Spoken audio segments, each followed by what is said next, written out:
오늘 영분별 크신 하나님을 의지하라 라는 제목으로 함께 은혜를 나누겠습니다. 여러분, 날씨가 많이 선선해졌습니다. 좀 아침 저녁으로 시원하시죠? 활동하기가 좋은 날씨가 이제 되어가고 있습니다. 하지만 아직 낮에는 좀 무더위가 남아 있습니다. 예전에 더위를 피하려고 공공장소 혹은 은행에 가서 앉아 있는 분들이 뉴스에 나오기도 했습니다. 혹시 여기도 그런 분들 계셨죠? 날씨 더워서 공공장소에 간다든지 은행에서 비서를 보낸 분들이 계실지도 모르겠습니다. 저도 생각해 보니까 교회가 제일 시원한 곳이더라고요.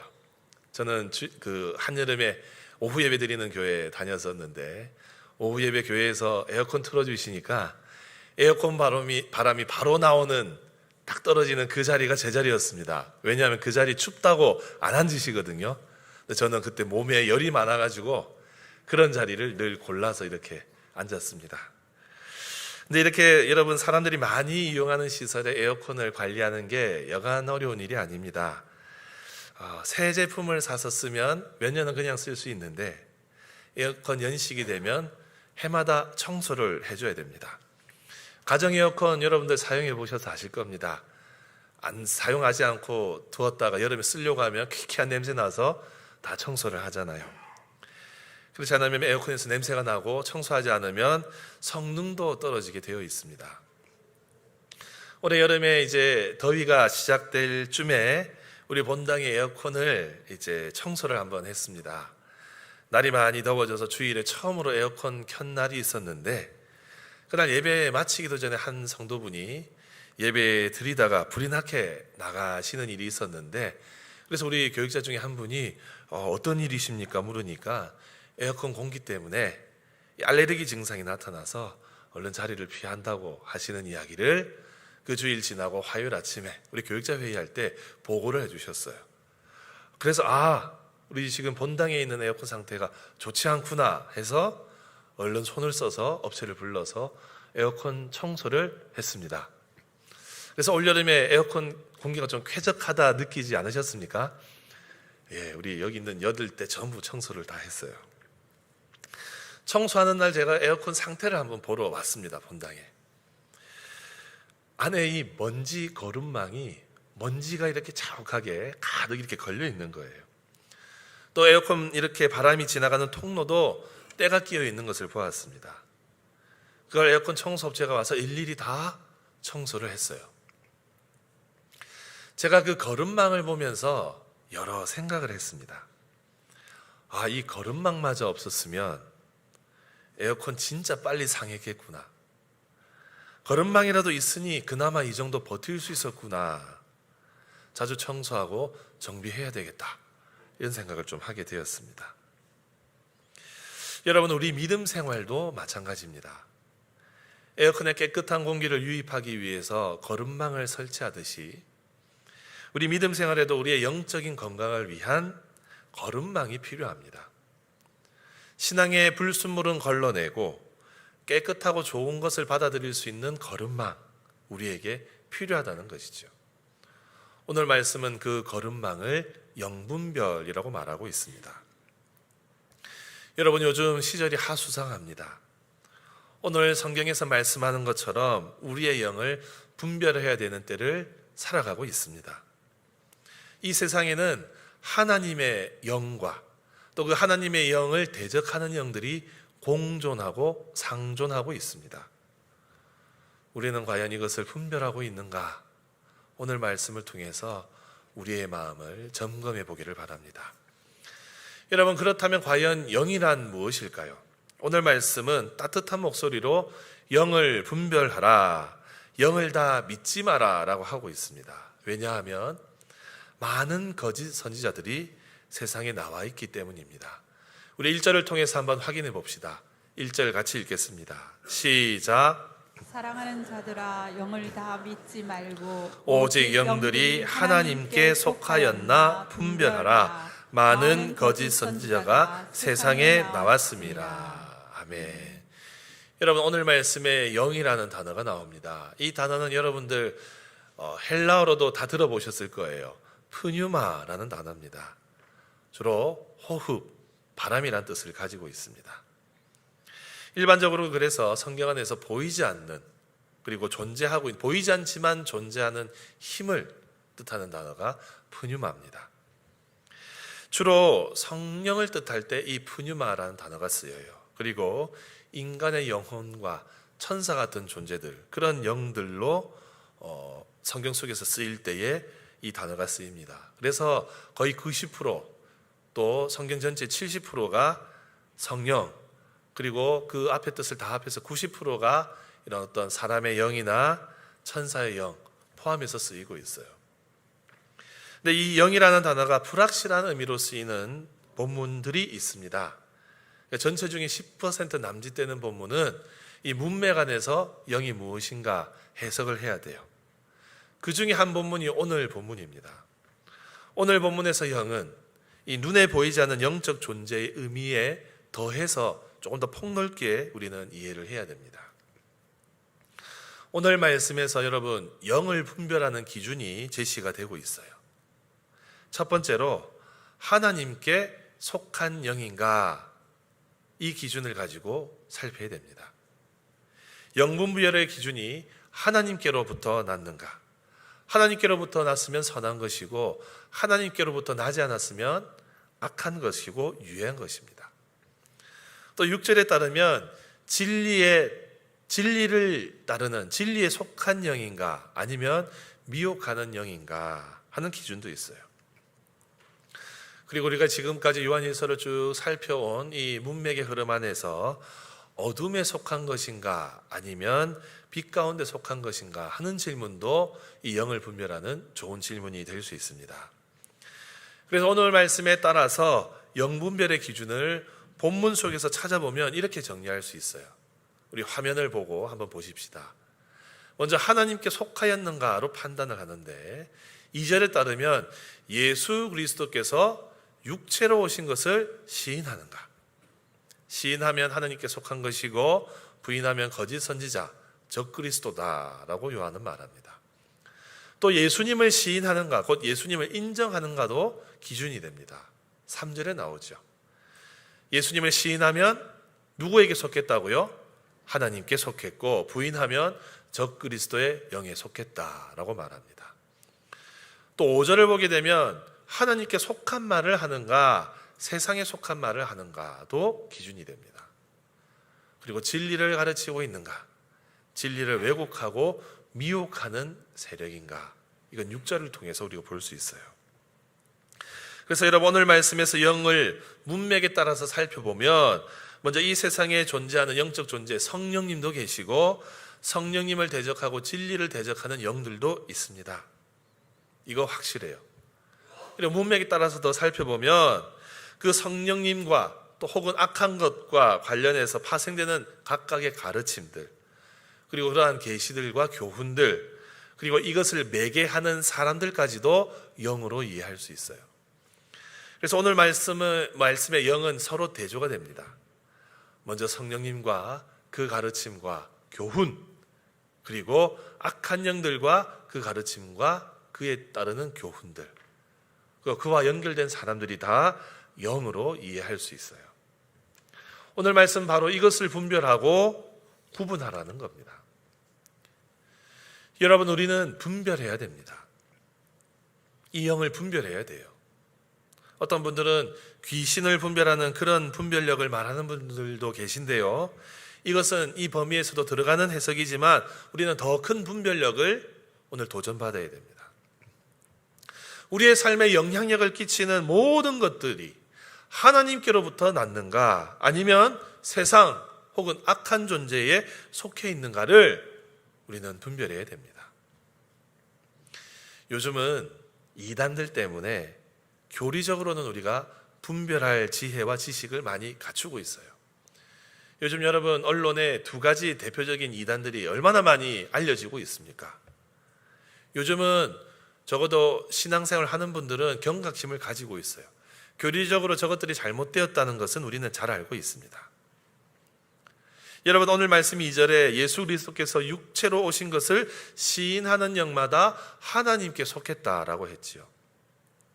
이는 예수님께서 성육신하시어서 이 땅에 실제로 오셨다는 것을 고백하는 신앙입니다.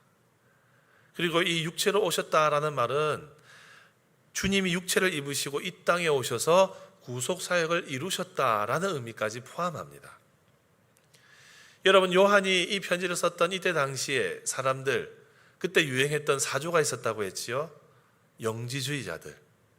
그 영지주의자들은 예수님의 육체에 대해, 그리고 인간의 육신에 대해서 부정적인 교리를 가졌기 때문에 예수님이 육신으로 오셨다라는 교리는 그 시대에 필요한 분별할 수 있는 교리였어요. 여러분, 오늘날에는 우리 예수님이 육체로 오셨다 하는 교리, 그리고 완전한 하나님 되시고 완전한 인간 되신다는 교리를 우리는 다 믿고 있습니다. 예수님의 신성과 인성을 다 인정하는 그런 믿음을 우리는 가지고 있죠. 그래서 이러한 진리에서 벗어나는 말을 하는 이단 사이비들을 이제는 우리는 분별할 수 있어요.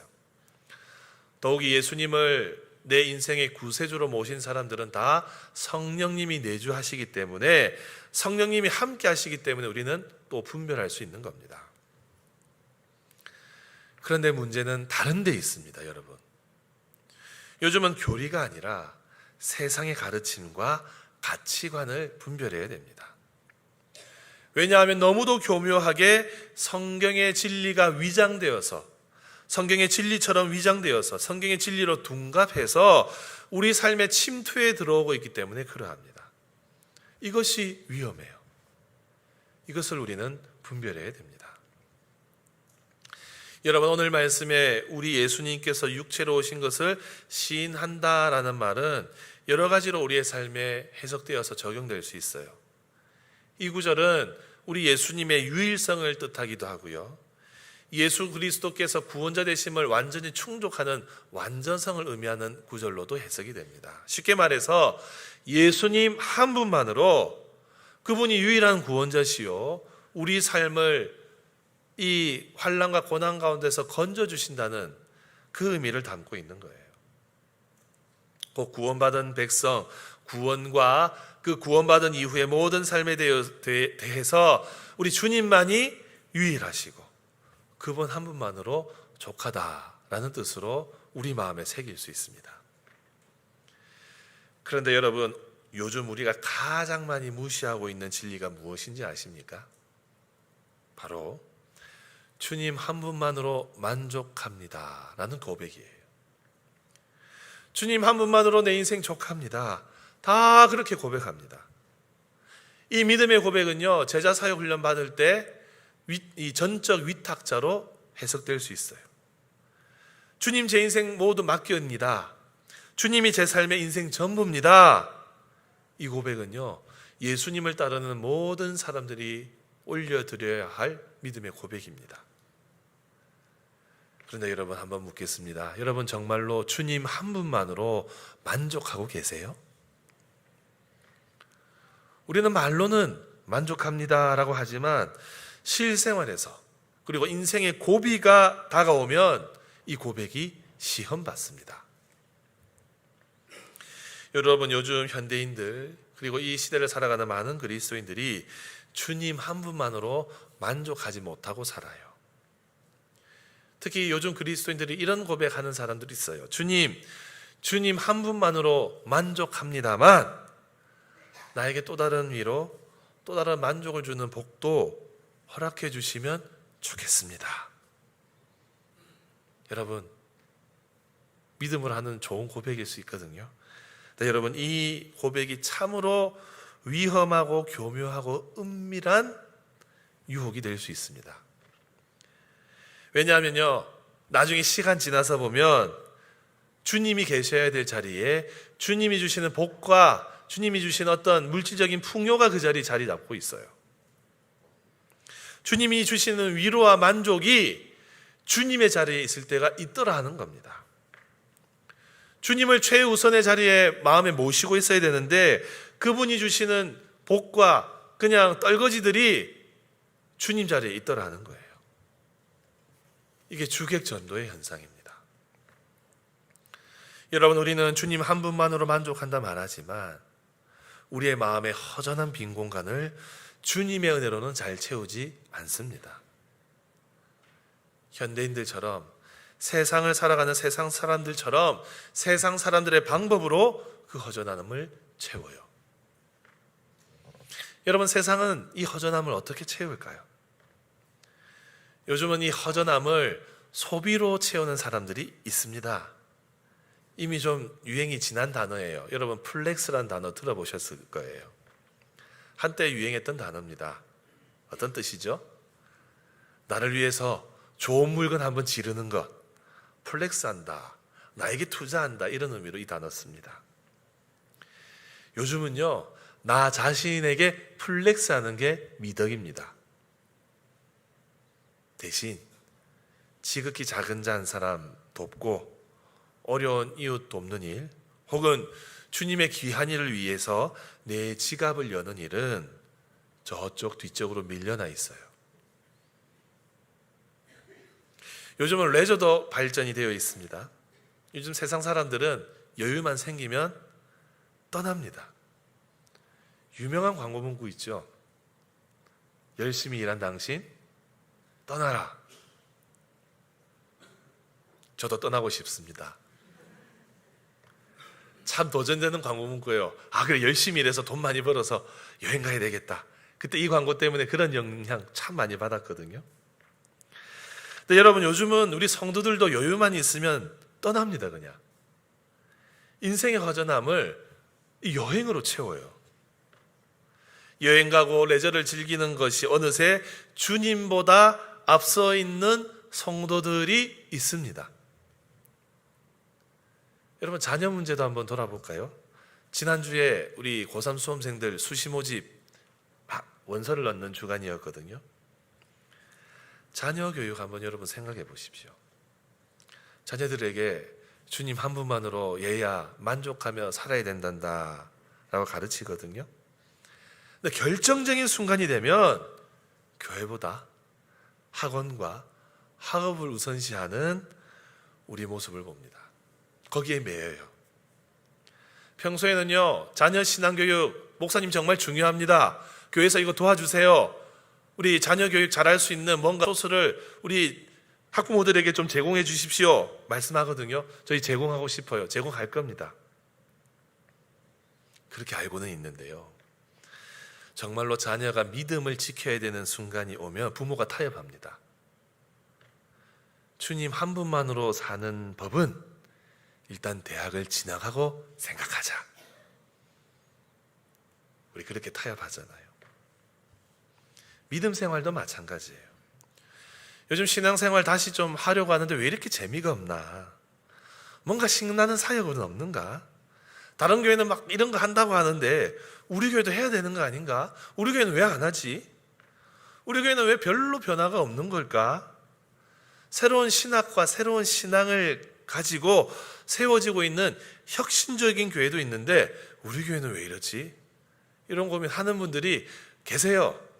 전 너무 감사히 생각합니다. 그런 분들이 계셔야 교회가 발전하고 좀 새롭게 되어요. 여러분, 요즘 오무교회가 온다라는 책이 발간이 되어 있습니다.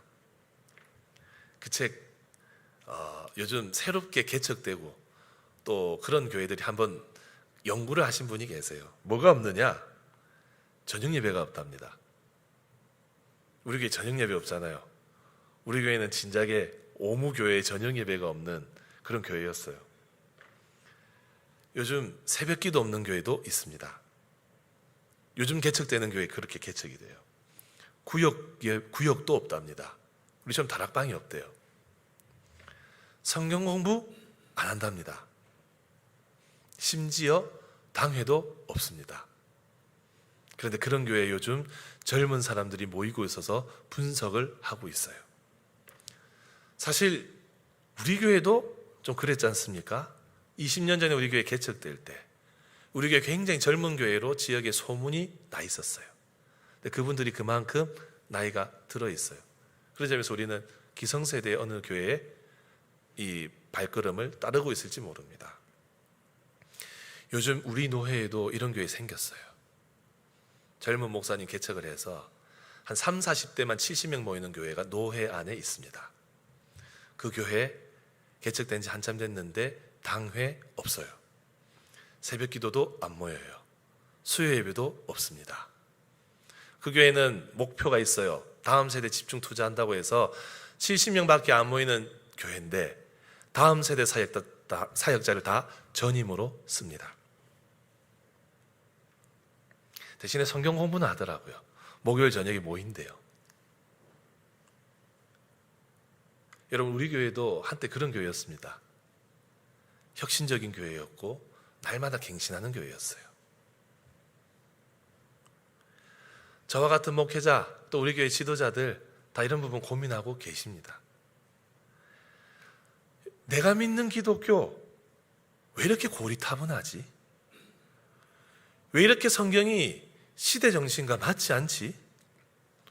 성경은 왜 이렇게 올드한 이야기만 하지? 왜 이렇게 구닥다리로 보이지?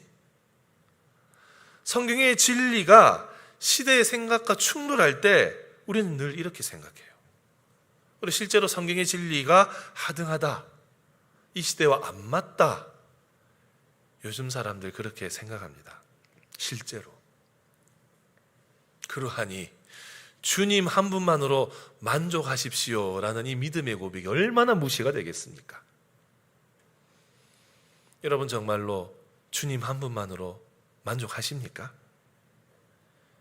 예수님이 우리의 인생의 유일한 구원자 되시고 우리의 삶의 유일한 공급자 되신다는 이 믿음의 고백, 요즘은 액세서리 된 지 한참 됐습니다.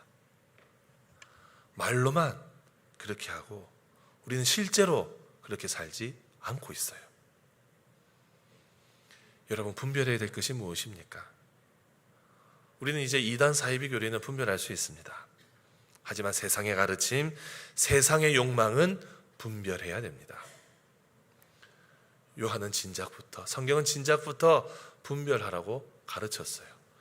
요한일서 2장에 나오잖아요. 우리 같이 한번 읽어볼까요? 2장 15절 16절입니다.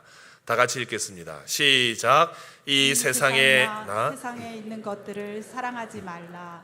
누구든지 세상을 사랑하면 아버지의 사랑이 그 안에 있지 아니하니 이는 세상에 있는 모든 것이 육신의 정욕과 안목의 정욕과 이생의 자랑이니 다 아버지께로부터 온 것이 아니요 세상으로부터 온 것이라. 아멘. 사랑하는 성도 여러분, 요즘은 합리적이고 시대에 맞는 신앙생활이라는 탈을 쓰고 육신의 정욕과 안목의 정욕과 이생의 자랑이 교회 안에 들어와 있습니다. 여러분, 육신의 정욕은 하나님이 주시는 복, 플렉스 할 수 있는 삶, 이렇게 둔갑되어 들어와 있어요. 소위 말하는 기복신앙입니다. 안목의 정욕은요, 내가 하고 싶은 대로 주님 안에서 마음껏 살면 돼 라는 교훈으로 둔갑해 있어요. 여러분, 주 안에서 자유하라 하는 말 얼마나 악용되는지 아십니까?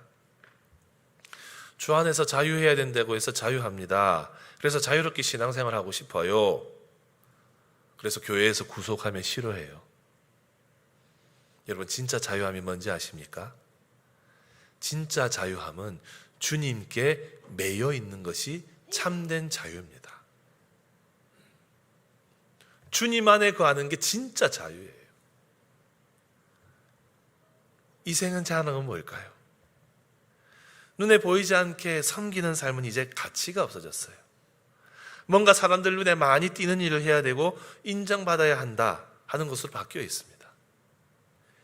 이제는 은밀하게 섬기는 것이 미덕이 아니에요.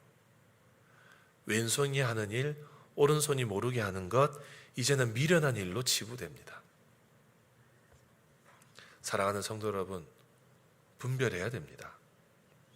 많은 거짓 선지자들과 이 세상의 풍조가 여전히 살아있고 이미 가득했고 앞으로는 더 지금보다 교묘하게 많아질 것이기 때문에 우리는 분별해야 돼요. 여러분, 오늘 6절의 미혹의 영, 미혹은요, 이 속여 헤매게 한다라는 뜻이에요.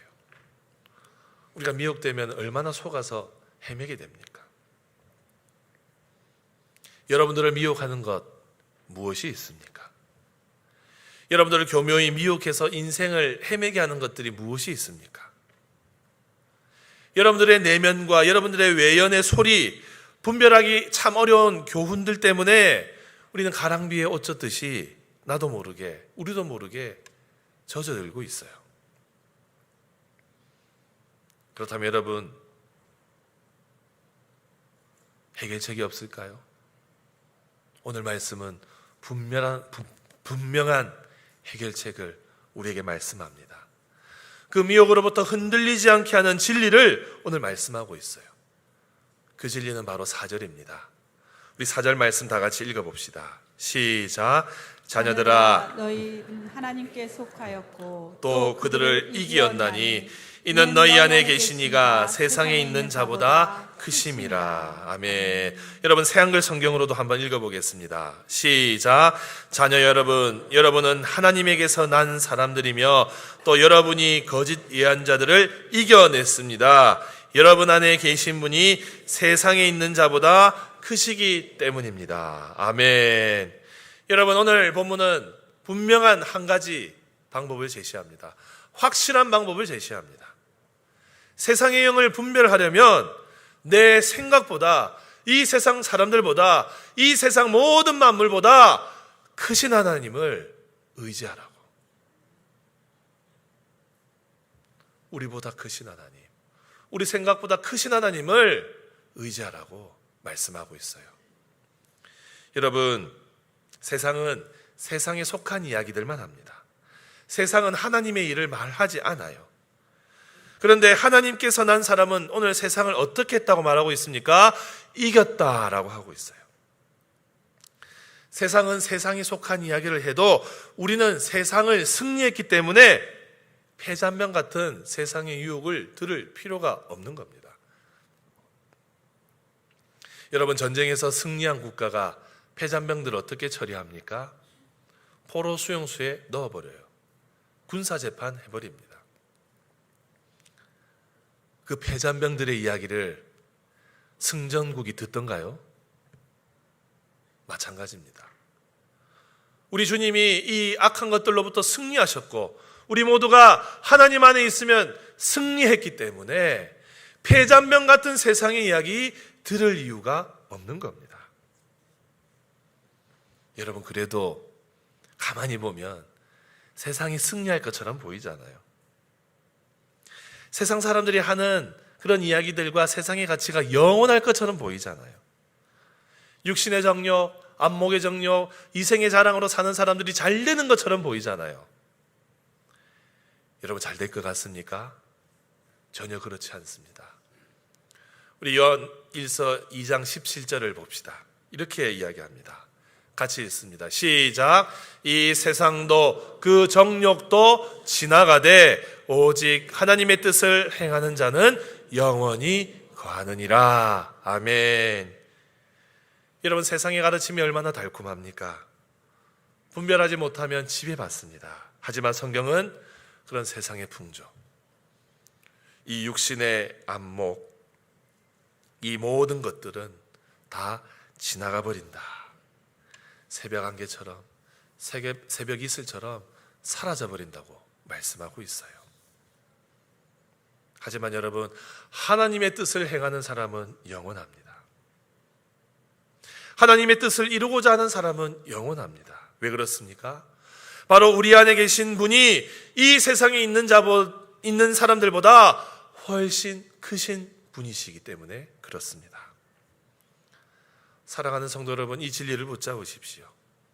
예수 그리스도께서 육신의 몸을 입으시고 이 땅에 오셔서 모든 구원 사역을 이루신 그분이 우리를 다스리시고 그분이 우리 속에 계시고 그분이 크신 하나님 되시기 때문에 우리는 세상을 넉넉히 이길 수 있습니다. 그런데 여러분, 우리가 혹시 우리 생각 안에 하나님의 능력을 한계 짓고 우리보다 우리를 더 잘 아시는 하나님 한 분만으로 만족하지 못하고 살고 있지는 않았습니까? 여러분, 이것은 하나님 앞에서 우리가 통회자복해야 될 죄입니다. 사랑하는 성도 여러분, 시대를 분별하는 지혜는 우리가 하나님께 전적으로 위탁할 때 주어지는 은혜입니다. 이제 더 이상 세상의 가치와 세상의 이 생각에 휩쓸려 살지 마십시오. 우리는 분별해야 됩니다.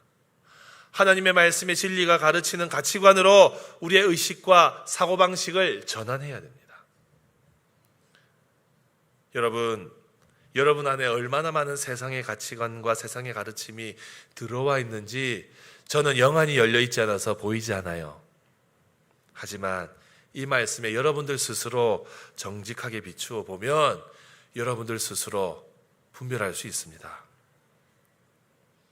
세상의 가르침은 여러분 다 걸러내고 성령님이 주시는 은혜와 주님 한 분만으로 만족합니다 하는 이 믿음의 고백으로 우리가 세상을 살아간다면 우리의 인생이 하나님의 은혜와 인도하심으로 충만한 인생이 될 줄로 믿습니다.